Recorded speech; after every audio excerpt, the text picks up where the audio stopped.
Last month, it was officially announced that the BBC would sometime this year be putting Doctor Who out to tender. No, that doesn't mean it's cancelled, but it's definitely the end of an era. New Who, the 2005 revival, has had a full stop, but a new sentence is on the way. That analogy kind of got away from me, but you know what I'm saying. A certain production company have claimed that they are very confident they're gonna win this tender. They've said today that they're gonna throw everything they've got at making sure they secure Doctor Who for the future going forward. And it's got a lot of people either excited or worried, because if this is the future path for Doctor Who, then there's one person in particular who may end up being our next showrunner. And while I personally don't think that they'd necessarily be a bad showrunner,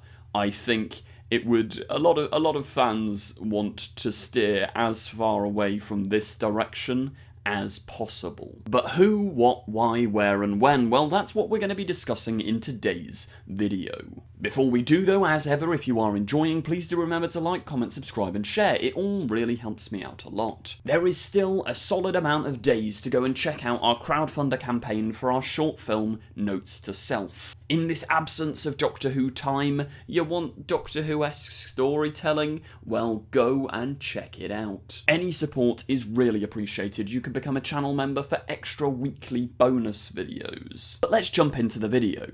One quick thing to note, because normally we do the headlines, but obviously in the wilderness years, there's not many Doctor Who headlines to cover, but just something really fun. If we flash back to some old showrunners, Stephen Moffat, 9 years ago today, shot the final thing for his era, which he has revealed to be shot in the old disused Top Gear offices. And it's the scene with Jenna Coleman. So they'd wrapped filming on Twice Upon a Time, but I mean, you can obviously tell in the episode that it's green screen to high heavens, but they literally just got Jenna Coleman back in to do that bit in Twice Upon a Time by standing in a corner in the Top Gear offices, whacking a green screen behind her, and well, that's how they did it. Stephen Moffat posted to Instagram, "Here's how it all ended, the very last shooting moment of my version of Doctor Who. Jenna Coleman doing a wild track of her final message to the Doctor in the Top Gear office." Obvs. I love television production. But let's jump back to the future, hey, and have a look at this, which is one of many articles about the same topic, from Deadline. BBC Studios bosses confirm it will compete to become the next producer of Doctor Who. They say we are in it to win it. So who is this big mysterious company that are claiming they're going to take over Doctor Who? It's BBC Studios. After all this, it may very well just end up straight back at BBC Studios. They can confirm that BBC Studios will indeed be bidding to become the next producer of Doctor Who with gusto. I presume they don't mean the food delivery service, otherwise that would be an interesting collab, you know. According to CEO Tom Fusel, speaking to Deadline on BBC Annual Report Day, Fusel addressed the future of the BBC's biggest sci-fi hit by confirming the production arm will put its hat in the ring when the tender process kickstart later this year. So what this means is that all these people, I mean, we had it confirmed in one of my latest videos. Stephen Moffat actually said he knows that there are hundreds of people or companies or whoever writing pitches and getting ready for the second that Doctor Who goes out to tender, they're going to snap it up, be there, pitching their ideas. Now, there is no guarantee that it will go back to BBC Studios. The way this tender process works, it has to be completely fair. It has to honestly just be who will provide and make the best Doctor Who. Now, the thing is, BBC Studios, I think, do have a very big chance. On the Rest is Entertainment podcast as well, we've covered this before, but Richard Osman actually said he imagines it will end up going back to BBC Studios anyway, because they do have the infrastructure in place. They have a bunch of costumes, they have a bunch of sets, they have studio space. They've tried and tested this formula, and it has worked in the past. BBC Studios say we've been producer of the show for 60 years, and we want to be the producer for another 60 years, so we will be going for that tender with gusto. We are in it to win it. BBC Studios has produced Doctor Who for the majority of its... I love how the article just sort of fact-checks them, because technically BBC Studios, you haven't been doing it for 60 years. I mean, originally you weren't even BBC Studios, but they are right in saying that BBC Studios has produced Doctor Who for the majority of its run, but the most recent iteration was made by Sony-owned Bad Wolf for both the BBC and Disney+, before bloody Disney+ exited, and showrunner Russell T Davies shockingly announced he was stepping back. A planned Christmas special was axed, and the BBC has instead put Doctor Who out to tender, with a launch date likely at least a couple of years away. But it is probably going to be 2027 or even 2028. Well, no, it's definitely 2028 earliest, realistically, before we see new Doctor Who. I reckon they may start shooting it in 2027. Maybe this time next year we'll be hearing whisperings and murmurs in our first picture of the new Doctor or whatever. Fusel, however, did not confirm which BBC Studios label would apply to produce Doctor Who, or whether multiple labels will compete, because there's so many different branches of the BBC, it's like who's actually pushing it here. We've got the full breadth of our studio to look at that, and we will do the best for an absolutely adored brand, he adds. As the distributor and commercial licensor of Doctor Who, we understand those fan relationships and can build on that. Doctor Who is something that people in this organisation care passionately about, which is very, very true. This isn't like, I know we call it Wilderness Years 2, but the show's reputation isn't in the toilet. Like, sure, maybe Space Babies wasn't the best thing for Doctor Who. Maybe that's tarnished a couple of people's memories. Maybe within this culture war period, sure, there are some people annoyed at Doctor Who, but it's not like the Merker or the Candyman or Michael Grade on Room 101. That is not the point we've reached. Everyone in the industry still loves Doctor Who. The fact that it survived in 2005 and became such a hit, like that Doctor Who is not in bad shape compared to where it was in the classic series. Maybe it's not in the healthiest ever, but people like Director General of the BBC, Matt Britton, are huge Doctor Who fans. I mean, Matt Britton said earlier today that it's a show that has regenerated multiple times in its 60-year-plus history, and will do the same again. That is the Director General of the BBC. And obviously this is slight speculation on my part, but once again referring to the Rest is Entertainment podcast, they said on there that Doctor Who was originally set to go out to tender in, I think, 2028. So they were going to do this Christmas special with Billy Piper, etc., as like a just keeping Doctor Who going, keeping it on. Like, sure, you'd get barely any of it, but there's just an episode to give the fans something. However, it's no coincidence that as soon as Matt Britton becomes the Director General, he and other people behind the scenes of the BBC go, no, actually, let's just put Doctor Who out to tender quicker.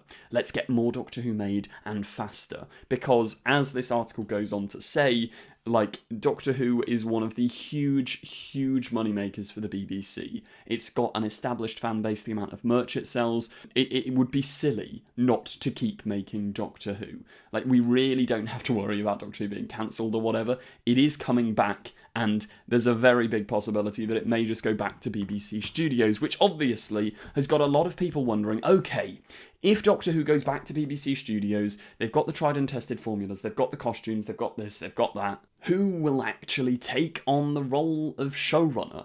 Well, a lot of people have suggested they'd like to see a sort of writer's room kind of vibe. Yeah, as long as... I know it's a basic criteria to have, but as long as it's good, I honestly don't care. Like, whether it's a writer's room, whether it's a single showrunner, I just want the show to be really good, because I think it is the best television formula ever devised, and there's so much potential with Doctor Who. It's genuinely such an incredible idea that whoever takes it on, I just hope they do it well. That's all I'm asking for. But a lot of people are thinking, okay, if it goes right back to BBC Studios, who is the showrunner? Well, Pete McTighe is a relatively logical choice. It's been said multiple times that Russell was almost setting him up as his successor. He was co-showrunner of The War Between, he wrote Lucky Day, he's written a bunch of other stories as well, like Kablam, and Praxius, I believe, which a lot of people are semi-skeptical on. He's done some really cool stuff with the classic series, and the big thing is, he is a huge Doctor Who fan.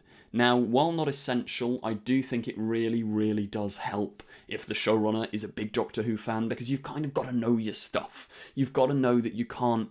Like, there's certain conventions and things in Doctor Who's formula that I feel kind of have to be written by someone that knows what they're doing, otherwise the script and the story and the vibe of it just doesn't click. But maybe I'm wrong. Now, if it goes to BBC Studios, I don't necessarily know, like, would, let's say Jack Thorne, for example, that's a name that keeps getting thrown out there. Would Jack Thorne be drawn to coming back to BBC Studios for Doctor Who? Or would we get a better chance of getting a Charlie Brooker or Jack Thorne if, let's say, the rights to make it went to Netflix for a bit? Sure, it's still BBC owned, but, like, Netflix, Charlie Brooker, they kind of have a thing going on, or Jack Thorne and some other streamer, maybe someone on Apple TV. Would that potentially be better? Is BBC Studios the best home for Doctor Who? Well, maybe. In a way, I feel slightly like if it does just go back to BBC Studios, like, why bother putting it out to tender? I think legally they have to because of the way the BBC's run at the moment, but, like,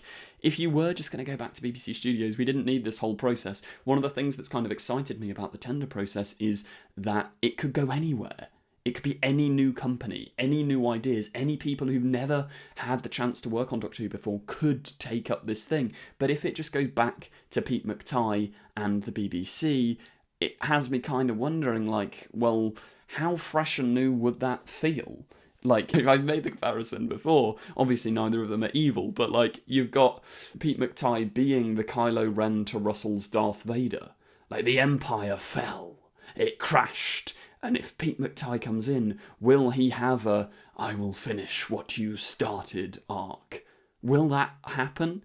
Like, would it be best to just have something new? Maybe, I don't know if there are any actual showrunners who are that age, but maybe someone that didn't grow up with classic series but grew up with New Who and could adapt that.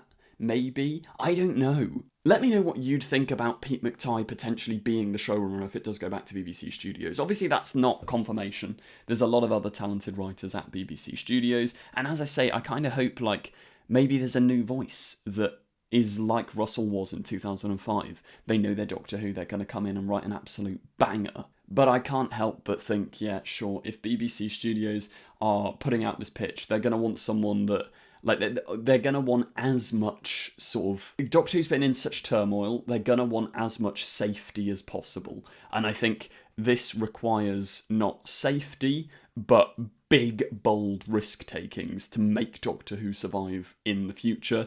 We can't just sit on safe choices. But let me know what you think in the comments. Am I being too miserable? Is Pete McTighe the best choice? Is BBC Studios the best choice? Who knows? Let me know what you're thinking. Cheers, thank you, check out Notes to Self, and goodbye. Don't forget to click below and subscribe to the official Confused Adipose YouTube channel. I will destroy you! She's not seen a single episode. No, I've watched your episodes. Keep these sonic screwdrivers. What else am I saying about the film? Don't watch this one.